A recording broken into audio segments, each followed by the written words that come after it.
Hello and very good afternoon. और इस lecture series के अंदर मैं आपको यूनिट नंबर 4 और यूनिट नंबर 5 कंप्लीट करवा चुका हूँ। यूनिट नंबर 5 के अंदर एक मिलनी प्रेडिक्टर मेथड है, वो मैंने जानबूझ के छोड़ा है क्योंकि उसमें बहुत बड़ा फॉर्मूला है ना। और वो डिपेंड करता है क्वेश्चन टू क्वेश्चन, फॉर्मूला भी वेरी कर जाता है।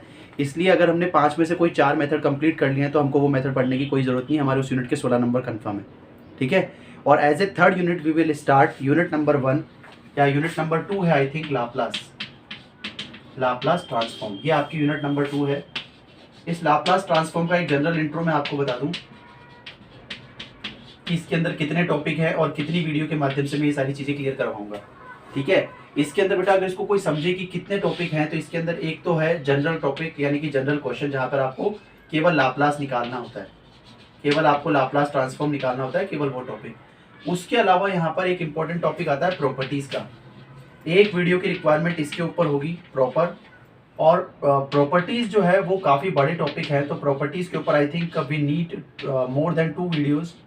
तो हम 2 वीडियो से भी ज़्यादा के अंदर ये समझेंगे, कम से कम 10 एक क्वेश्चन लेकर के समझेंगे कि प्रॉपर्टीज़ के क्वेश्चन कैसे बनते हैं।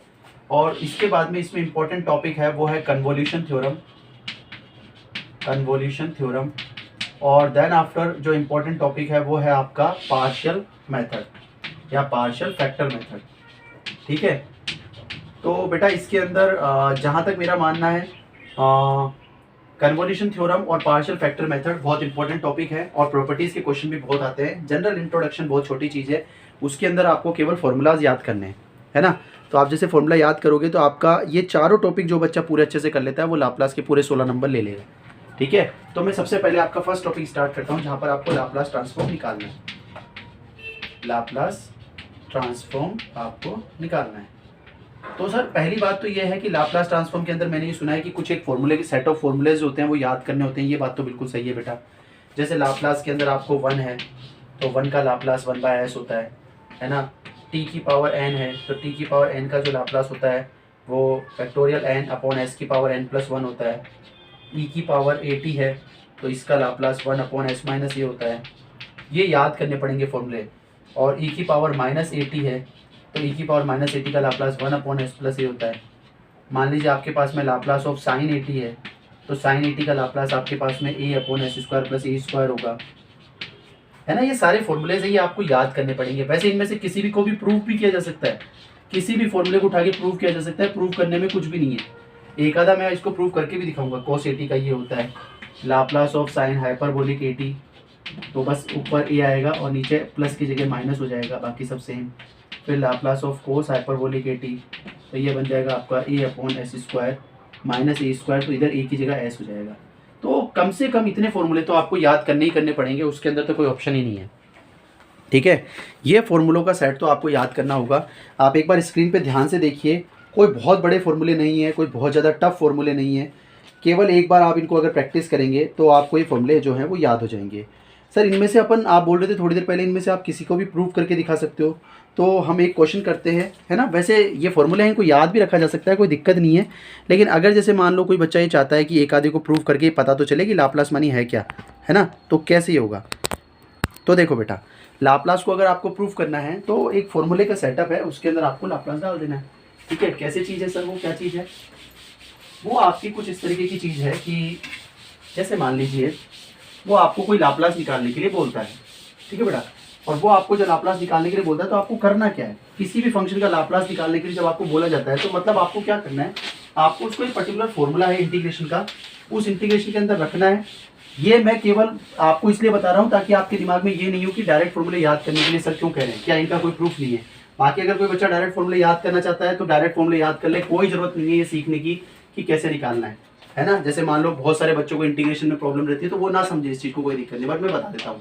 जैसे 1 का लाप्लास निकालना है तो फॉर्मूला ये कहता है कि आपको -∞ टू इनफाइनाइट के बीच में इसको इंटीग्रेट कर देना है, e की पावर किसको इंटीग्रेट कर देना है, जो भी आपका फंक्शन है। तो सर कौन सा फंक्शन लूँ मैं, आपकी मर्जी है बेटा, आप कोई सा भी फंक्शन ले सकते हैं। जैसे मान लो मैं एक बार के लिए 1 को लेके बताता हूँ।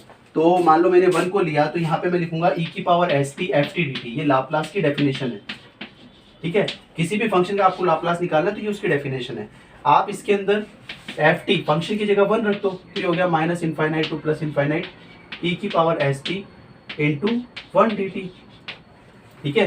जब आप इसके अंदर वैल्यू डालोगे तो ई की पावर एस टी जब 1 से मल्टीप्लाई होगा तो ये बन जाएगा integration minus infinite to plus infinite e की power s t d T.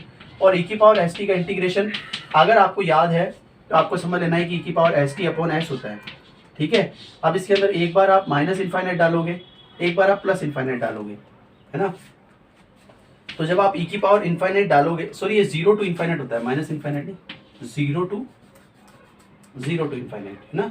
तो ये 0 टू इनफाइनाइट होता है। तो 0 टू इनफाइनाइट के अंदर जब आप डालोगे तो बेटा पहली बार में जब आप इनफाइनाइट डालोगे टी की जगह तो ये बन जाएगा ई की power infinite upon S minus का साइन ई की पावर 0 अपॉन एस, ये ऐसा बन जाएगा।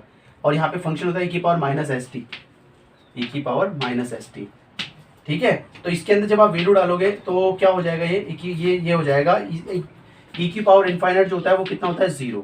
तो ये वाला तो पूरा का पूरा टर्म खत्म हो जाएगा और किसी भी संख्या की पावर 0 होती है 1, तो ये हो जाएगा -1 अपॉन माइनस एस, माइनस से माइनस कट जाएगा तो कितना आ जाएगा फाइनली 1 अपॉन एस। और ये तो मैं आपको थोड़ी देर पहले बता ही चुका हूँ कि 1 का लाप्लास 1 अपॉन एस होता है। तो सर अगर मैं डायरेक्ट फॉर्मूला याद कर लूँ तो मेरे को ये कहानी समझने की कोई जरूरत है क्या? बिल्कुल नहीं, कोई जरूरत नहीं है आपको ये कहानी समझने की, ठीक है। आप बिना इस कहानी को समझे भी लीड कर सकते हैं, आगे बढ़ सकते हैं, कोई दिक्कत नहीं है, ठीक है क्या। लेकिन ये तो मैंने इसलिए बताया कि अगर मान लो आपके दिमाग में आ जाए कि कहाँ से आया तो फिर आपको पता होना चाहिए कि कहाँ से आया, ठीक है।